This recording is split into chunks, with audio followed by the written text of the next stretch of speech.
Assalamualaikum warahmatullahi wabarakatuh. Alhamdulillah, wassalatu wassalamu ala rasulillah, wa ba'du. Para santri pesantren terpadu Darul Quran Mulia, putra dan putri, para asatiz, para orang tua dan segenap keluarga besar pesantren terpadu Darul Quran Mulia. Bulan Ramadan adalah bulan yang sangat istimewa, sangat mulia. Dia satu-satunya bulan yang disebutkan secara eksplisit di dalam Al-Quran. Syahrul Ramadan allazi unzila fihil Quran. Bulan Ramadan yang di bulan itu Al-Quran diturunkan. Dan dikaitkannya turunnya Al-Quran pada bulan Ramadan, Al-Quran yang sangat mulia itu semakin menambah kemuliaan bulan Ramadan. Bahkan Rasulullah Shallallahu Alaihi Wasallam menyebutkan bahwa bulan Ramadan itu adalah syahrun azimun mubarak, bulan yang sangat agung, yang berlimpah keberkahan, berlimpah kebaikan yang sangat banyak. Nah, karenanya bulan yang sangat istimewa ini perlu pendekatan yang istimewa juga. Perlu sikap yang istimewa. Rasulullah Shallallahu Alaihi Wasallam dan para sahabat dahulu mencontohkan kalau memasuki bulan Ramadan, beliau meningkatkan kesungguhan beribadahnya yang berbeda dengan bulan sebelumnya. Sebelumnya bulan Sya'ban. Ketika beliau memasuki bulan Ramadan, maka ibadah beliau itu meningkat pesat dibandingkan dengan bulan Sya'ban. Dan peningkatan itu bukan saja dia stabil, tapi cenderung terus meningkat. Dari hari ke hari terus meningkat. Kalau di masyarakat kita kan ada fluktuasi. Kadang-kadang naik, kadang-kadang turun. Yang lebih banyak adalah naik, kemudian turun dan turun. Gak naik-naik lagi. Tapi yang dicontohkan oleh Rasulullah dan sahabat-sahabat, itu beliau di bulan Ramadan bukan saja stabil dalam ibadahnya, tapi cenderung terus meningkat. Dalam sebuah hadis disebutkan, karena Rasulullah Shallallahu Alaihi Wasallam yajtahidu fi Ramadan ma la yajtahidu fi ghairi. Rasulullah Shallallahu Alaihi Wasallam meningkatkan kesungguhannya di bulan Ramadan yang berbeda dengan bulan lainnya atau bulan sebelumnya. Wa kana yajtahidu fil ashril awakhir minhu ma la yajtahidu fi ghairi. Dan beliau tingkatkan lagi kesungguhannya pada 10 hari yang terakhir dari bulan Ramadan yang berbeda dengan 20 hari pertama. Ini artinya bahwa Rasulullah Shallallahu Alaihi Wasallam mensikapi bulan Ramadan itu dengan sikap yang istimewa, meningkatkan terus semangat beribadah beliau. Hari pertama dibandingkan dengan hari kedua lebih bagus hari kedua. Hari 10 dibandingkan hari ke-20 lebih baik yang hari ke-20. Hari ke-30 dibandingkan dengan hari sebelumnya lebih baik lagi. Begitu grafiknya naik terus. Bukan naik turun, bukan pula naik kemudian turun dan turun. Nah, oleh karena itu para santri, para ustaz yang dirahmati Allah dan juga para orang tua, ayah bunda, umi abi, rasanya perlu untuk membuat program bersama santri yang sudah pulang ke rumah. Perlu membuat program agenda besar Ramadan. Perlu ada target-target yang kita canangkan agar supaya Ramadan di rumah itu bisa lebih bermakna, lebih mendekati seperti yang diberikan keteladanannya oleh Rasulullah Shallallahu Alaihi Wasallam. Perlu duduk bersama santri, deki, putra atau putri dengan keluarganya, dengan ayah bundanya ketika pulang ke rumah, dan perlu mensepakati agenda Ramadannya.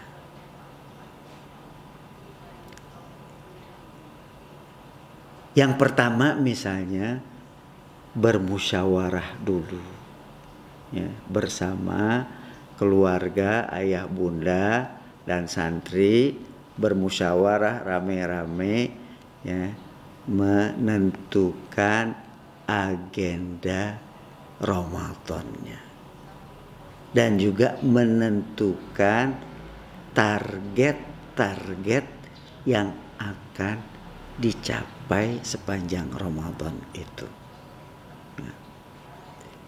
Misalnya perlu disepakati bahwa sepanjang Ramadan maka Anda yang sudah balik, sudah besar, perlu melaksanakan ibadah puasa dengan baik. Kecuali adik-adiknya yang masih kecil, perlu dilatih berpuasa.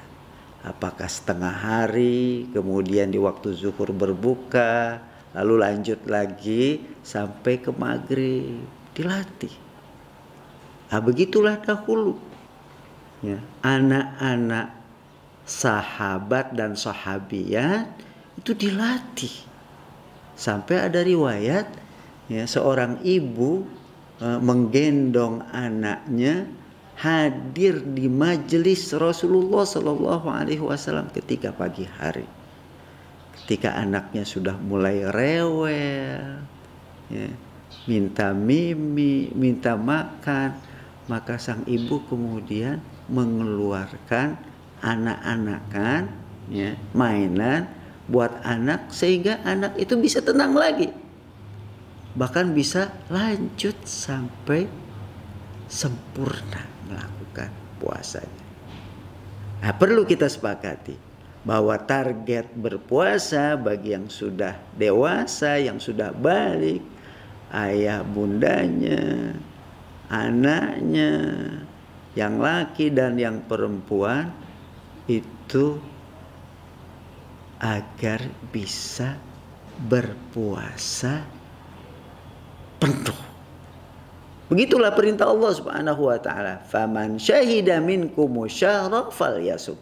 Barang siapa yang menyaksikan bulan Ramadan itu, ya, maka dia wajib berpuasa. Kecuali kalau dia sakit misalnya.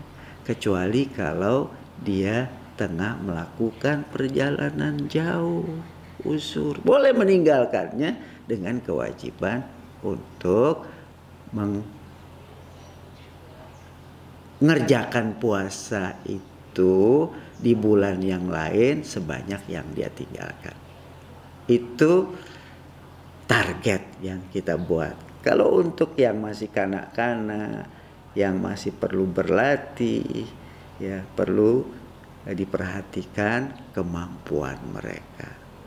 Dan perlu juga misalnya kita sepakati agar kita bisa menyiapkan buka bersama.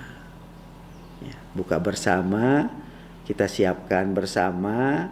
Ya, santri bersama saudara-saudaranya bisa membantu ayah bundanya untuk menyiapkan makanan berbuka dan minuman berbuka. Kita saling berta'awun, saling membantu. Ya, ketika kita membantu menghidangkan makanan dan minumannya, kita juga mendapatkan pahalanya. Bagi orang yang memberikan makanan, apakah memberikan itu dengan membelinya, apakah memberikannya dengan memasaknya, atau memberikannya dengan menghidangkannya. Orang yang memberikan makanan kepada orang yang berpuasa, dia akan mendapatkan pahala sebanyak orang yang memakannya. Tapi yang memakannya itu tidak dikurangi sedikit pun pahalanya. Nah, kita berjamaah bersama, makan bersama, ya, berbuka bersama, itu lebih nikmat. Ya. Kata Rasulullah Shallallahu Alaihi Wasallam bahwa orang yang berpuasa itu akan mendapatkan dua kenikmatan. Kenikmatan yang pertama adalah kenikmatan berbuka. Nikmat ketika kita meneguk air, apalagi air dingin pakai es, pakai buah. Nikmat. Dan lebih nikmat lagi ketika kita berbuka bersama. Berbuka bersama lebih nikmat. Nah, lakukan itu, biasakan itu. Begitu juga ketika kita sahur. Sahur kita siapkan, Anda membantu orang tua untuk menyiapkannya. Nah, kemudian kita makan sahur bersama. Nah, makan bersama itu lebih nikmat, lebih banyak berkahnya. Kadang-kadang kan ketika kita sahur gak nafsu, apalagi anak-anak gak nafsu. Nah, cara membangkitkan nafsu dalam sahur itu kita lakukan makan bersama. Tasahharu fa inna fis sahuri barakah. Bersahurlah kalian, sesungguhnya dalam makan sahur itu banyak keberkahannya. Itu satu. Yang kedua adalah kita melakukan qiyam Ramadan, sholat tarawih. Namun sebelum sholat tarawih hendaknya kita membiasakan untuk sholat fardu berjamaah di awal waktu. Bagi yang laki-laki lebih baik lagi kalau sholat fardunya berjamaah di awal waktu dan di masjid. Sholatul jamaati afdalu min sholatil fazzi bisab'in wa ishrina darajah. Sholat berjamaah itu lebih afdal daripada sholat sendirian 27 kali lipat nilainya. Nah, kalau di era pandemi misalnya di masjid dibatasi atau tidak bisa dilakukan sholat berjamaah, maka kita lakukan di rumah bersama keluarga. Ya, kalau santri yang putra bisa jadi imam untuk keluarganya. Kalau santri putri yang jadi imam ayahnya. Ya. Kita sholat fardu di awal waktu berjamaah bersama keluarga. Nah, setelah sholat fardu yang 5 waktu itu, subuh, zuhur, asar, maghrib, dan isya, kita disiplin. Sebagaimana perintah Allah, hafizu ala salawati wassalatil wusta. Peliharalah sholat-sholat wajib dan juga sholat subuh. Sholat subuh disebutkan secara khusus, ya, karena berat memang sholat subuh di awal waktu, apalagi berjamaah. Ya, pelihara sholat-sholat itu. Nah, di samping kita buat program sholat fardu di awal waktu berjamaah bersama keluarga, ya, juga perlu kita canangkan qiyam Ramadan, sholat tarawih.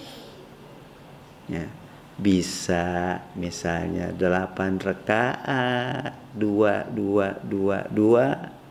bisa 20 rakaat, lebih dari 8, bisa lebih dari itu. Ya. Nah, kita lakukan berjamaah. Rasulullah Shallallahu Alaihi Wasallam mengingatkan, man qama Ramadhana imanan wahtisaban ghufira lahu ma taqaddama min dzambihi. Barang siapa yang melakukan qiyam Ramadan, sholat tarawih atau sholat tahajud di malam hari karena landasan iman dan karena mengharapkan pahala dan redho dari Allah Subhanahu wa taala, maka dosa-dosanya yang lalu diampuni oleh Allah Subhanahu wa taala. Kita lakukan qiyam Ramadan, sholat tarawih atau sholat qiyamul lail, dan kemudian juga sholat witir bersama dengan keluarga. Itu yang kedua, ya, perlu kita canangkan bersama dan perlu saling mengingatkan nantinya atau saling membangunkan. Bisa jadi kalau kita mau sholat malam, ya, ayahnya yang bangun duluan, membangunkan ibunya, membangunkan anaknya, atau santri yang bangun duluan, dia bangunkan ayahnya, dia bangunkan ibunya, dia bangunkan saudara-saudaranya. Luar biasa nilainya. Saling membangunkan, saling mengingatkan di antara kita. Itu yang kedua.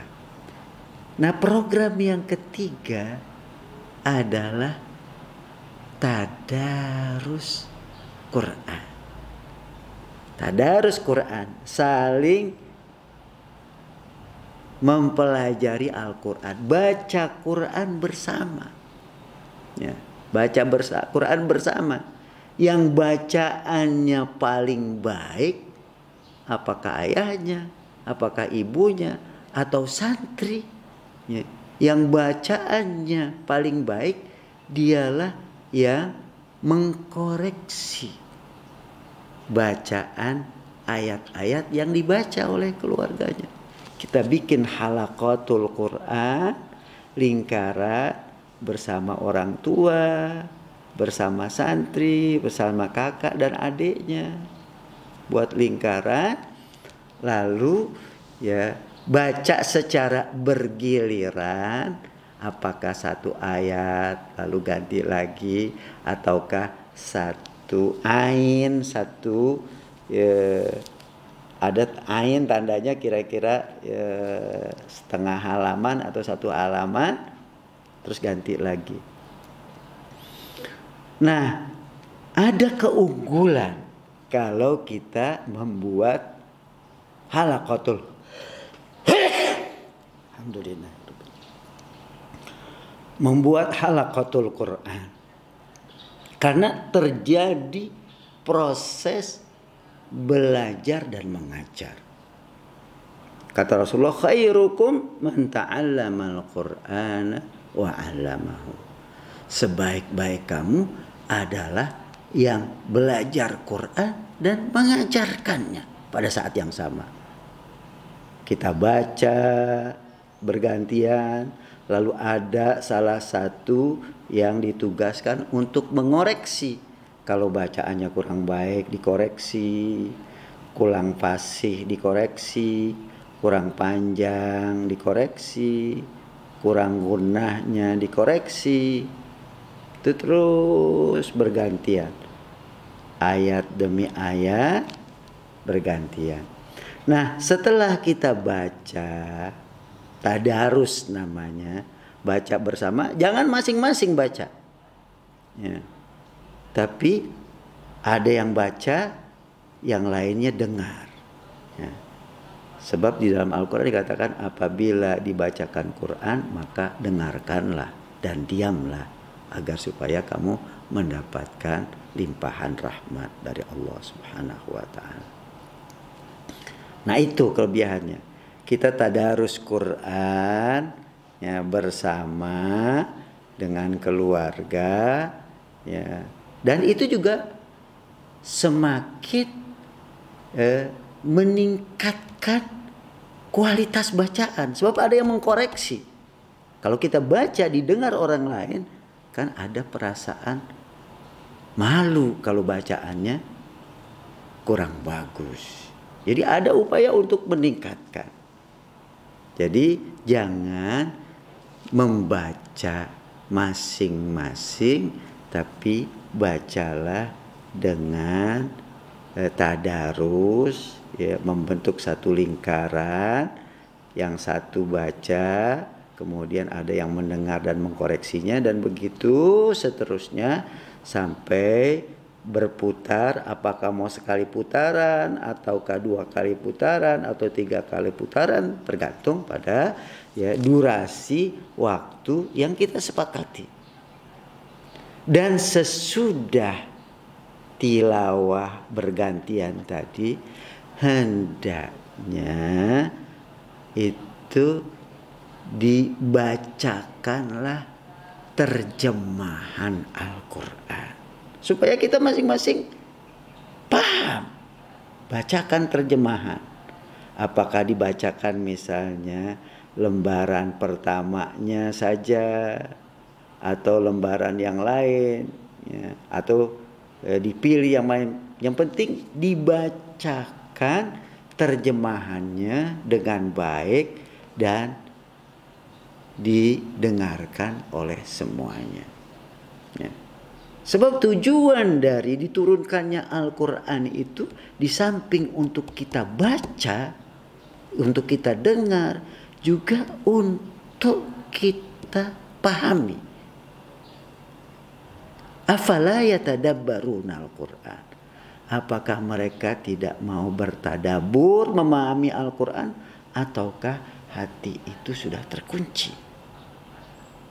Jadi ketika kita mendengarkan Quran itu dibacakan terjemahannya, ya, agar kita paham, ya, itu lebih besar lagi pahalanya. Nggak harus misalnya yang dibacakan terjemahannya ya, sebanyak yang kita baca. Mungkin sebagian saja, selembar atau 2 lembar dan seterusnya. Itu tadarus bersama. Nah setelah itu ada yang mau tadarus lagi atau membacanya masing-masing, silahkan. Ya, karena memang setiap ayat yang kita baca itu pahalanya besar sekali. 1 huruf itu nilainya 10 kebaikan. Bayangkan kalau misalnya yang dibaca ya selembar, sekian banyak kebaikan. Apalagi yang dibaca 1 juz. Sehingga santri-santri Darul Quran yang memang sudah terbiasa membaca Quran banyak, ingin menambah lagi misalnya di samping tadarus bersama, mau baca masing-masing sendiri-sendiri, silakan. Atau ayah ibunya yang mau membaca menambah lagi sendiri-sendiri, silahkan.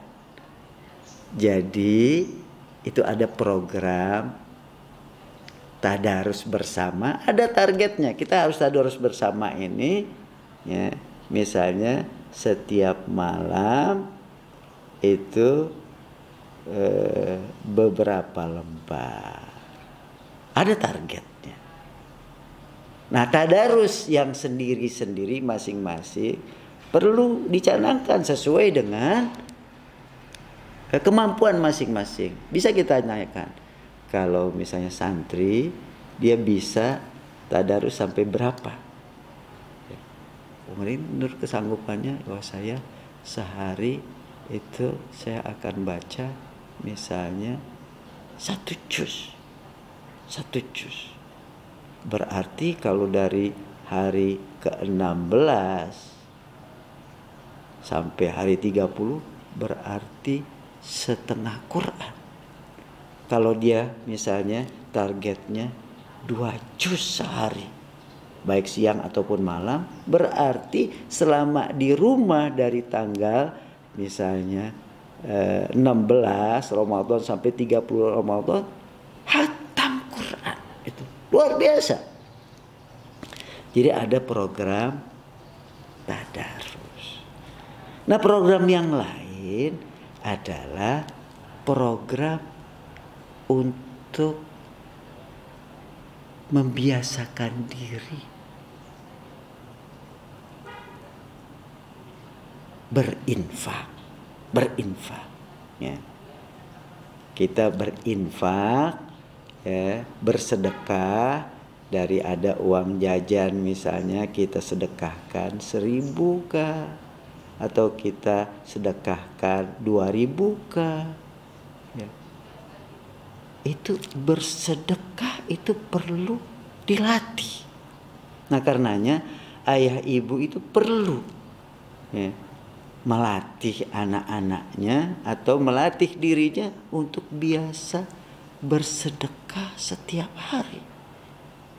Apakah ke tetangga, apakah ke fakir miskin, apakah ke anak jalanan, apakah dimasukkan ke celengan. Nantinya celengannya kalau sudah banyak itu bisa diserahkan ke panti asuhan, diserahkan ke musola atau masjid terdekat, bisa. Nah, kalau kita bersedekah setiap hari, maka malaikat itu mendoakan kita. Jadi setiap hari, setiap pagi itu ada malaikat yang selalu berdoa. Yang bunyi doanya, Allahumma a'ti munfiqan khalafa.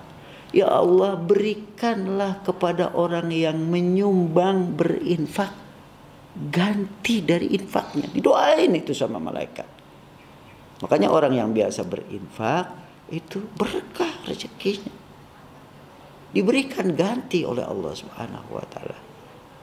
Tapi bagi orang yang pelit, ya, nggak mau berinfak, itu disumpahin sama malaikat. Yang satu lagi menyumpahi seraya mengatakan, Allahumma a'ti mumsikan talapan. Ya Allah, orang yang menahan hartanya, yang pelit, yang nggak mau berinfak, musnahkan hartanya. Ya, musnahkan.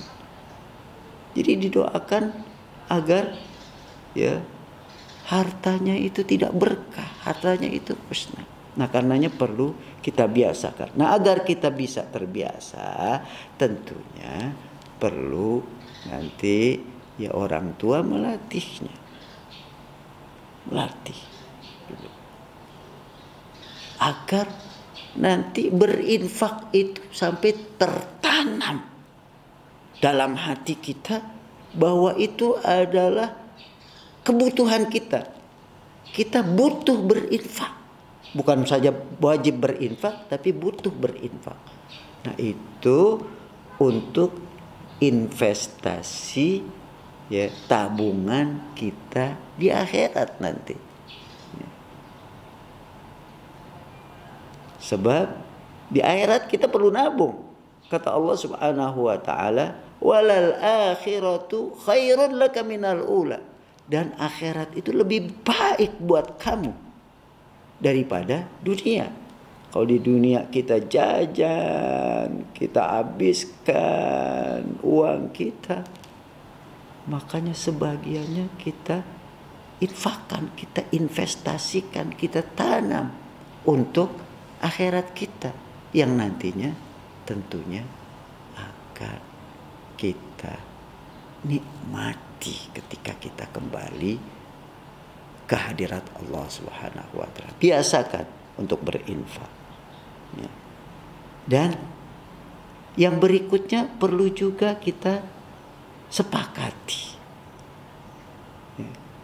Agar sepanjang kita berpuasa, jangan kita melakukan hal-hal yang negatif. Misalnya banyak nonton, banyak ngeliat game di HP atau di komputer. Nah, itu harus kita minimalisir. Bahwa bulan Ramadan adalah bulan ibadah.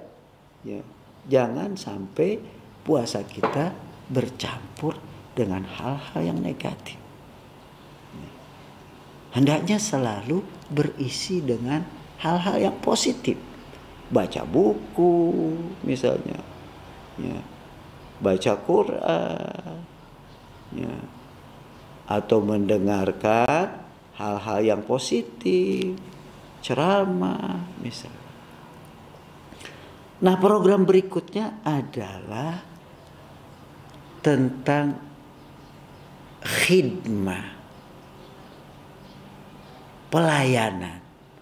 Jadi setiap orang itu, apakah ayahnya, ibunya, santri atau saudaranya, itu harus terbiasa berkhidmah. Harus terbiasa melayani orang lain. Ini perbuatan yang sangat mulia. Orang tuh senang kalau dilayani, dibantu pekerjaannya. Ya. Ibu sangat senang kalau anaknya, putrinya itu membantu kesibukan ibunya. Apakah kesibukan membersihkan rumahnya, mengepel, kesibukan memasak, atau kesibukan menghidangkan makanan untuk keluarga. Berkhidmah, ya, melayani, membantu. Rasulullah Sallallahu Alaihi Wasallam saja itu diperintahkan oleh Allah Subhanahu Wa Taala. Kata Allah, wahfid janahaka lil mu'minin. Rendahkan tanganmu, rendahkan dirimu, sayapmu, rendahkan dirimu untuk melayani orang-orang mukmin, membantu orang-orang mukmin. kita biasa membantu ya sesama kita, membantu ayah, membantu ibu, membantu saudara. Ya. Terbiasa berakhlak mulia. Ya. Itu perlu kita buatkan targetnya juga, bahwa ya sepanjang Ramadan setiap hari ada khidmah yang kita lakukan. Ya. Pelayanan, membantu orang lain yang kita lakukan. Ya. Dan kita perlu juga menerapkan saling mengingatkan di antara kita. Apakah mengingatkan sudah hampir waktu sholat, ayo siap-siap. Ya, sudah hampir asar, apakah sudah melakukan tilawah? Ya, sudah jelang maghrib, apakah kita sudah membaca maksurat? Saling diingatkan. Ya, sudah mau subuh, bangun untuk sahur. Ya. Ya, kita ingatkan jangan terlalu banyak ya main HP, ya itu bisa melalaikan, itu bisa membuat kita kecanduan. Ya, jangan terlalu banyak main game. Kalau bisa malah dihentikan dulu itu. Ya. Kalau nggak bisa dihentikan, ya sewajarnya. Nah ini perlu akhlak yang terpuji, perilaku yang terpuji. Apakah akhlak yang terpuji itu berupa melayani orang lain, mengingatkan orang lain, membantu orang lain, dan akhlak-akhlak yang lain.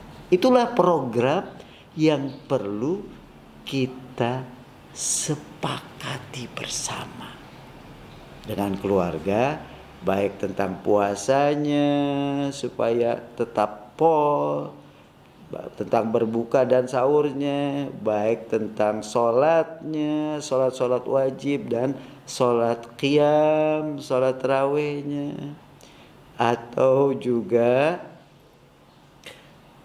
infaknya, atau juga tentang tilawahnya dan target tilawahnya. Sehingga dengan begitu, dengan membuat kesepakatan, tapi kita tidak cukup hanya membuat kesepakatan. Jadi harus kita tunjuk nanti salah satu di antara keluarga, apakah ayahnya, ibunya, atau santri, itu yang berperan mengingatkan tentang agenda ini. Agenda kita adalah harus diingatkan terus. Sebab bisa jadi program ini sudah disepakati sangat bagus, tapi dari sisi implementasinya, pelaksanaannya itu kadang-kadang jalan, kadang-kadang enggak. Kadang-kadang ada yang disiplin, kadang-kadang ada yang enggak. Nah, perlu ada yang mengingatkan. Tentu dengan cara yang bijak, yang sopan, yang baik, ya, yang lembut, tidak marah-marah mengingatkannya, tidak ngomel-ngomel mengingatkannya, tapi dengan cara yang bijaksana dan lembut. Nah, itulah diantara ya program menjadikan rumah kita ini sebagai ya bagian dari program Ramadan, supaya waktu-waktu kita dan rumah kita itu jadi lebih berkah. Ya, kita bisa menjadikan baiti jannati, rumahku itu bagaikan surgaku. Orang betah di rumahnya. Ya. Nah, itu kita agendakan bersama. Nah, kemudian kita lakukan bersama. Selamat menjalankannya, memusyawarahkannya dengan keluarga. Semoga sukses, semoga berhasil. Ya. Demikian, assalamualaikum warahmatullahi wabarakatuh.